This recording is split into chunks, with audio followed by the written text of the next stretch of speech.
Hello दोस्तों, नमस्कार। मैं कौशिक कुमार आपको अपने YouTube चैनल में हार्दिक स्वागत करता हूं। ये चैनल विशेषतः बना हुआ है उन लोगों के लिए जो कि मनी मंत्र में रुचि रखते हैं, यानी निवेश में अपनी रुचि रखते हैं।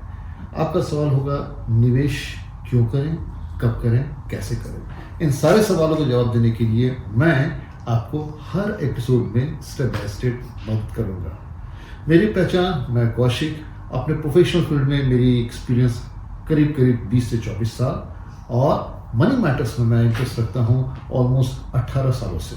हमने काफ़ी इकोनॉमिक के उतार चढ़ाव देखे हैं और आज हर परत दर परत पहलू पे हम बात करेंगे और आपको सजग करेंगे कहाँ इन्वेस्ट करें, कब करें और आपकी संतुलित इन्वेस्टमेंट पॉलिसी के बारे में अच्छे से बात करेंगे। बने रहें हमारे साथ। धन्यवाद। नमस्कार दर्शकों, मैं कौशिक कुमार इस चैनल के माध्यम से आप लोगों का फिर से हार्दिक स्वागत करता हूं। मेरा प्रयास इन्वेस्टमेंट प्लानिंग को अत्यंत ही सरल भाषा में व्यूअर्स को समझाना है।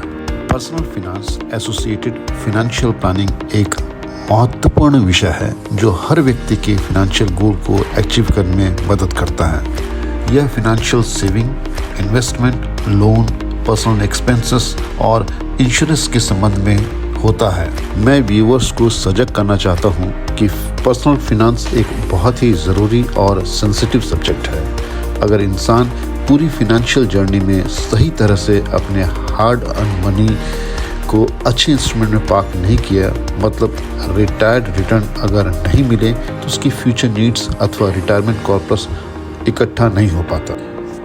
हमारे आसपास कई तरह के इन्वेस्टमेंट प्रोडक्ट्स अवेलेबल हैं और कई ऑपरेटर कई एक तरीक़ों से अपने फाइनेंशियल प्रोडक्ट की मार्केटिंग करते हैं। एक जागरूक इन्वेस्टर को सिंपल कैलकुलेशन से समझने की ज़रूरत है, क्योंकि इन्फ्लेशन को कंसीडर करते हुए क्या उसकी बचत राशि फ्यूचर नीड्स के लिए सफिशिएंट होगी। अगर नहीं तो थोड़ा होमवर्क करके इन्वेस्टमेंट के तरीक़ों में इम्प्रूवमेंट लाने की ज़रूरत है। इन्वेस्टमेंट जर्नी में समय का बहुत बड़ा योगदान है। आप जितनी जल्दी इन्वेस्ट करें उसका प्रतिफल आपके पोर्टफोलियो पर उतना ही अच्छा पड़ेगा। आज और आने वाले समय में इंडियन इकोनॉमी अपने उज्जवल भविष्य की ओर तेजी से अग्रसित हो रही है। समय के अनुकूल एक आम निवेशक को इन्वेस्टमेंट स्टाइल की अलग तौर तरीकों के अपनाने की सलाह दी जाती है। उसी क्रम में ज़रूरी इन्वेस्टमेंट प्लेटफॉर्म की इंफॉर्मेशन रखना चाहता हूँ, जिससे आपकी बचत की राशि समय अनुकूल एक अच्छा रिटर्न दे सके।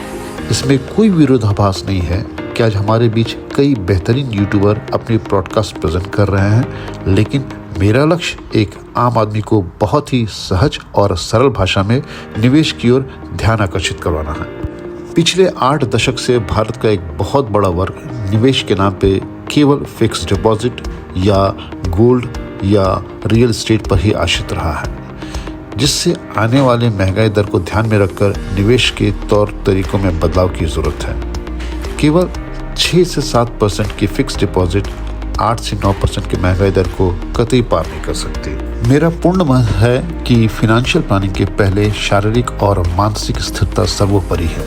अतः व्यक्ति विशेष को सर्वप्रथम शारीरिक स्वास्थ्य, फिर मानसिक स्वास्थ्य, उसके बाद आर्थिक स्थिरता के ऊपर ध्यान केंद्रित होना चाहिए। फिजिकल फिटनेस और मेंटल स्टेबिलिटी किसी भी प्रोजेक्ट के पहले डेफिनेटली कंसीडर्ड फैक्टर है। पुरानी कहावत है, जान है तो जहान है। मैं आने वाले कुछ वीडियोस में निवेश संबंधित और इंश्योरेंस संबंधित कई पहलुओं को सरल भाषा में एड्रेस करूंगा और आपसे आग्रह है कि अपनी किसी भी मंशा और रिकमेंडेशन का खुलकर उल्लेख करें ताकि मैं ज़रूरी संदर्भ पर समय अनुरूप व्याख्या कर सकूं। अब हम शुरू करते हैं अपने पहले चरण, निवेश। निवेश का मूल मंत्र है, जितनी जल्दी शुरू करें उतना अच्छा है। युवा अवस्था में निवेश का सीधा मतलब अपने स्किल सेट और कॉम्पिटेंसी में निवेश। इसका मतलब ये है, इन्वेस्ट इन योरसेल्फ फर्स्ट। आप अपनी काबिलियत और हुनर जितना बढ़ाएंगे उसका कई गुना रिटर्न आपके प्रोफेशनल कैरियर के साथ ही दिखेगा। अब छोटी सी बात करते हैं बजटिंग की। चाहे वो बिजनेसमैन हो या सैलरी प्रोफेशनल, हर इंसान को अपनी सेविंग का बजट तैयार रखना चाहिए।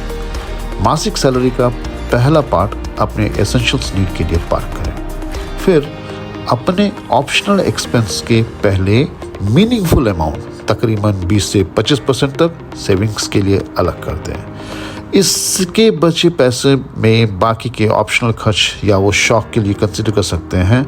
फिर वो यूज़र अपने एक्सपेंसेस को प्रोसीड कर सकता है। निवेश की एक्चुअल प्रोपोर्शन हर इंडिविजुअल के बजट के हिसाब से ही कंसिडर कर सकते हैं। यह बात पूरी तरह तय रखें कि बजट हर महीने हर वक्त नियमित रूप से होने चाहिए, यानी डिसिप्लिन इन्वेस्टमेंट। इसके अलावा आपके बैंक में एक contingency fund for your emergency corpus तैयार रखनी चाहिए, जो कि कम से कम आपके 6 महीने के मासिक एक्सपेंसेस के लिए सफिशिएंट हो। निवेश के साथ ही आपका एक टर्म इंश्योरेंस होना चाहिए, जिसकी चर्चा मैं विस्तार से आने वाले वीडियोस में करूंगा। एक सही अमाउंट में लिया हुआ टर्म लाइफ इंश्योरेंस आपके परिवार को इमरजेंसी या आपातकाल कंडीशंस में प्रोटेक्शन कवर देता है। बात कर लें थोड़ी नीड ऑफ इन्वेस्टमेंट या गोल ऑफ इन्वेस्टमेंट। मतलब किसी भी स्थिति में निवेश करने के पहले आपको अपना लक्ष्य या गोल क्लियर होना चाहिए। अपने गोल और निवेश से रिलेटेड रिस्क या जोखिम के मापदंडों पर आप अपने निवेश की नीति तैयार कर सकते हैं। वो नीति आपके शॉर्ट टर्म, मिड टर्म और लॉन्ग टर्म गोल्स के रिक्वायरमेंट को फुलफिल करते हैं। एक ज़रूरी बात, चाहे जब भी आप निवेश शुरू करें और जब तक निवेशित रहें, अपने बिजनेस या नौकरी के कार्यकाल में हर साल और हर प्रमोशन पर अपने इन्वेस्टमेंट की राशि को स्टेप अप करते रहें या आंशिक वृद्धि करते रहें। अब हम बात करते हैं निवेश के प्रकार, यानी टाइप ऑफ इन्वेस्टमेंट। अगर हम निवेश से इन्वेस्टमेंट स्ट्रैटेजी की बात करते हैं तो काफ़ी कम जोखिम से बड़े जोखिम तक के लेवल की इन्वेस्टमेंट स्टाइल को डिफाइन कर सकते हैं। हमारे यहाँ सबसे कन्वेंशनल मेथड ऑफ इन्वेस्टमेंट में सबसे पॉपुलर फिक्स डिपॉजिट का नंबर आता है। इसके अलावा कई एक लोग गवर्नमेंट सिक्योरिटीज़, पीपीएफ, किसान विकास पत्र, सुकन्या समृद्धि योजना या सर्टेन बॉन्ड्स या डिबेंचर जैसे फिक्स इंस्ट्रूमेंट में निवेश करना पसंद करते हैं, जिसमें आपकी निवेशित राशि और उसका जो इंटरेस्ट होता है वो करीब करीब तयशुदा होता है। इसके बाद म्यूचुअल फंड का स्थान आता है। म्यूचुअल फंड कई कैटेगरी के हिसाब से डिवाइड किए जा सकते हैं, जिसमें अलग अलग रिस्क लेवल होते हैं और उसी के हिसाब से उसके रिटर्न के डिफरेंसेस भी आते हैं। Mutual fund government of India SEBI द्वारा रजिस्टर्ड होती है और फंड मैनेजर द्वारा रेगुलेट की जाती है। अलग अलग फंड हाउस अलग अलग पॉलिसीज और अलग अलग शेयर के कैटेगरी को ग्रुप करके म्यूचुअल फंड मेंटेन करते हैं। इसमें निवेशित लोगों को उनके इन्वेस्टमेंट टाइम और होराइजन के मुताबिक अलग अलग चरणों में उनके CAGR कैटेगरी के मुताबिक अलग रिटर्न मिलते हैं। म्यूचुअल फंड में मूलतः 2 तरह से निवेश किया जाता है, एक लमसम इन्वेस्टमेंट और दूसरा SIP यानी systematic investment plan. Systematic investment plan में एक इन्वेस्टर अपनी बचत की थोड़ी थोड़ी राशि हर महीने या हफ्ते एक सुनियोजित तरीके से किसी फंड में इकट्ठा करता है और उसका लाभांश उसको लॉन्ग टर्म में मिलता है। हम म्यूचुअल फंड की कैटेगरी साइज और उसकी रिस्क लेवल के एनालिसिस अगले वीडियोस में करेंगे। अगला मोड ऑफ इन्वेस्टमेंट है शेयर मार्केट। जो इन्वेस्टर्स मार्केट की अच्छी सूझबूझ रखते हैं वो सीधे शेयर्स में भी इन्वेस्ट करते हैं, जो रिस्क लेवल में म्यूचुअल फंड्स की अपेक्षा थोड़ा हाई रिस्क इंस्ट्रूमेंट है। शेयर्स बेसिकली BSE या NSE स्टॉक एक्सचेंज में लिस्टेड होते हैं और वो अपनी कैपेसिटी के हिसाब से लार्ज कैप, मिड कैप या स्मॉल कैप कैटेगरी में फर्दर डिवाइड किए जाते हैं। इसके अलावा कुछ high risk profile professionals crypto currency systems में भी इन्वेस्टमेंट करते हैं, क्योंकि क्रिप्टो करेंसीज अभी तक बहुत सारे कंट्रीज़ में अनरेगुलेटेड हैं और इसमें किसी किस्म का कंट्रोल एस्टेब्लिश नहीं किया गया है, इसलिए मैं इनकी व्याख्या यहाँ पे फ़िलहाल नहीं कर रहा हूँ। इन्वेस्टमेंट के अलग पैटर्न में हमारे भारतीयों का दूसरा पसंदीदा सेक्टर रियल एस्टेट और गोल्ड रहा है, जो कि नो डाउट एक होराइजन के बाद अपना रिटर्न अच्छा जाहिर करते हैं। लेकिन रियल एस्टेट में लिक्विडिटी का अभाव है। इसमें वेल्थ क्रिएशन के अलावा डिप्रिशिएशन को भी काउंट करना मद्देनज़र रखते हैं। पेपर वर्क की वैलिडेशंस भी अपनी जगह एक ज़रूरी जगह रहती है। सो ये एक अलग टू बी व्यूड पार्ट होना चाहिए। फिर भी अगर हम ओवरऑल पोर्टफोलियो पे विचार करें तो डेफिनेटली किसी के भी पोर्टफोलियो में उनके फंड या शेयर या डिबेंचर्स के एलोकेशन के अलावा रियल एस्टेट और गोल्ड भी एक संभावित केंद्र रखते हैं। जैसा मैंने पहले ही कहा, आज से 4 दशक पूर्व की तुलना में अब निवेश जहां इन्वेस्टमेंट के तरीकों में बदलाव आए हैं, अब भी करीब 80% इंडियंस फिक्स डिपॉजिट में ही बचत करना पसंद करते हैं। पर अफसोस, बचत का ये तरीका आपको इन्फ्लेशन या महंगाई दौर में कोई अच्छा वेल्थ नहीं क्रिएट कर पाती। फिर वो बेसिक सवाल उठता है कि कब इन्वेस्ट करें, कहाँ करें और कितना करें। इन्वेस्टमेंट जितनी जल्दी शुरू की जाए उतना अच्छा है।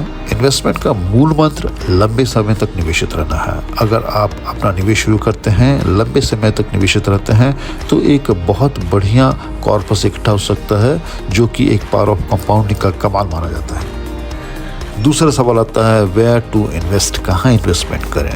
इन्वेस्टमेंट के अलग अलग चैनल्स का मैंने थोड़ा सा जिक्र अभी किया है, जिसमें निवेशक को अपने कैलकुलेटेड रिस्क के साथ पोर्टफोलियो को डाइवर्सिफाइड रखने की सलाह दी जाती है, जिसमें कुछ हिस्से इमरजेंसी कोर प्लस के तौर पे, कुछ हिस्से फंड या शेयर या इक्विटीज़ में रखते हैं और बाकी का थोड़ा पोर्शन गोल्ड या रियल एस्टेट में एलोकेट करने की सलाह देते हैं।